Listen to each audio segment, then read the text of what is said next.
ইরানের হামলার ভয়ে সৌদি আরব ও বাহরাইনের মধ্যকার ব্রিজ অনির্দিষ্টকালের জন্য বন্ধ করে দেওয়া হয়েছে।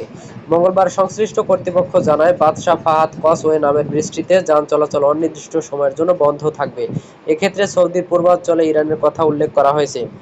25 কিলোমিটার দীর্ঘ এই ব্রিজটি সৌদির সঙ্গে দ্বীপরাষ্ট্র বাহরাইনকে যুক্ত করার একমাত্র রাস্তা। এখান দিয়ে প্রতিদিন শত শত যানবাহন সৌদি থেকে বাহরাইন এবং বাহরাইন থেকে সৌদিতে আসে। যুক্তরাষ্ট্রের প্রেসিডেন্ট ডোনাল্ড ট্রাম্প ইরানে ব্রিজ ও বিদ্যুৎ অবকাঠামোতে হামলার হুমকি দেওয়ার পর সৌদি ও বাহরাইন তাদের গুরুত্বপূর্ণ ব্রিজটি বন্ধ করে দিল। ট্রাম্প বলেছেন, যুক্তরাষ্ট্রের স্থানীয় সময় মঙ্গলবার রাতে 8টার মধ্যে ইরানকে তাদের সঙ্গে চুক্তি এবং হরমুজ প্রণালী খুলে দিতে হবে, নয়তো ইরানের বিদ্যুৎ অবকাঠামো ও ব্রিজ লক্ষ্য করে হামলা চালানো হবে। তিনি বলেছেন, ইরানিদের এসব অবকাঠামো নিশ্চিহ্ন করে দেবেন। এর জবাবে ইরান বলেছে, তাদের বিদ্যুৎ কেন্দ্র ও ব্রিজে কোনো হামলা হলে বিধ্বংসী পাল্টা ব্যবস্থা নেওয়া হবে। গত 28 ফেব্রুয়ারি ইরানে যৌথ হামলা চালায় দখলদার ইসরায়েল ও যুক্তরাষ্ট্র। এর জবাবে উপসাগরীয় আরব দেশগুলোতে থাকা মার্কিন অবকাঠামো লক্ষ্য করে হামলা শুরু করে ইরান।